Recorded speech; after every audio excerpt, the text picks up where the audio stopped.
అత్యంత పవిత్రమైనటువంటి పుణ్యస్థలమైనటువంటి మరి తిరుమల తిరుపతి విశిష్టతని లడ్డూ ప్రసాదం యొక్క పవిత్రతని దెబ్బతీసేలాగా చంద్రబాబు నాయుడు గారు ఇష్టానుసారం రాజకీయంగా వాడుకొని దేవుణ్ణి కూడా రాజకీయాల్లోకి లాగినటువంటి ఒక దుర్మార్గమైనటువంటి వ్యక్తి చంద్రబాబు నాయుడు గారు.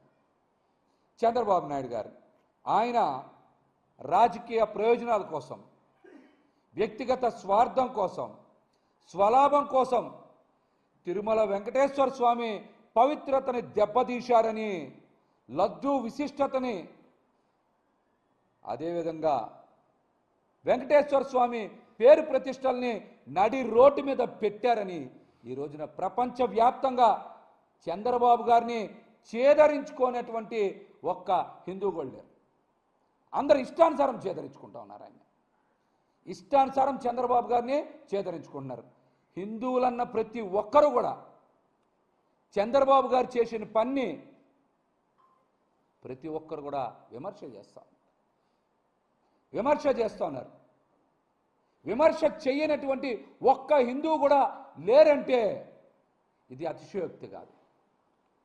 ఇది ఎందుకని ఈ మాట చెప్తా ఉన్నామంటే, తిరుమల వచ్చినటువంటి నెయ్యిలో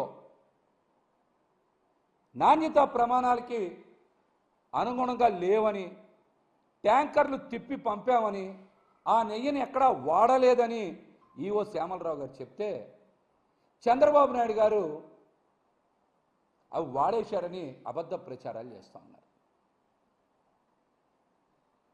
మీరు రాజకీయం చేయాలంటే జగన్మోహన్ రెడ్డి గారు చెప్పారు కదా, బంగారంలాగా ఆయన మీద రాజకీయాలు చేయమని చెప్తా ఉన్నారు. కానీ దేవుణ్ణి, మతాల్ని అడ్డం పెట్టుకొని మత విద్వేషాలు రెచ్చగొట్టే రాజకీయాలు చెయ్యొద్దని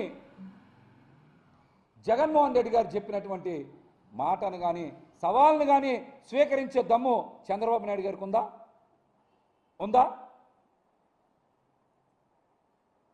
తిరుమలలో నాణ్యతా ప్రమాణాలకి అనుగుణంగా నెయ్యి సరఫరా చేయాల్సినటువంటి బాధ్యత ఎవరైతే టెండర్ దక్కించుకున్నారో వాళ్ళది. నాణ్యత టెండర్ కండిషన్స్ బట్టి నాణ్యత ప్రమాణాలకి పాటించి వాళ్ళు నెయ్యి సరఫరా చేయాలి. చెయ్యకపోతే తిప్పి పంపిస్తారు. ఇది రెగ్యులర్గా నడిచే ప్రక్రియ. మనం చూసాం కదా.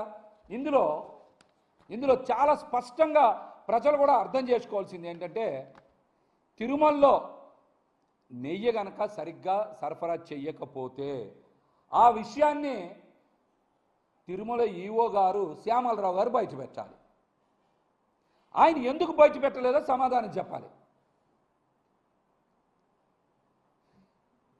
టీటీడీలో నెయ్యి కనుక సరిగ్గా సరఫరా కాకపోతే ఆ విషయం బయట పెట్టాల్సింది ఎవరు? ఈవో గారు బయట పెట్టాలి.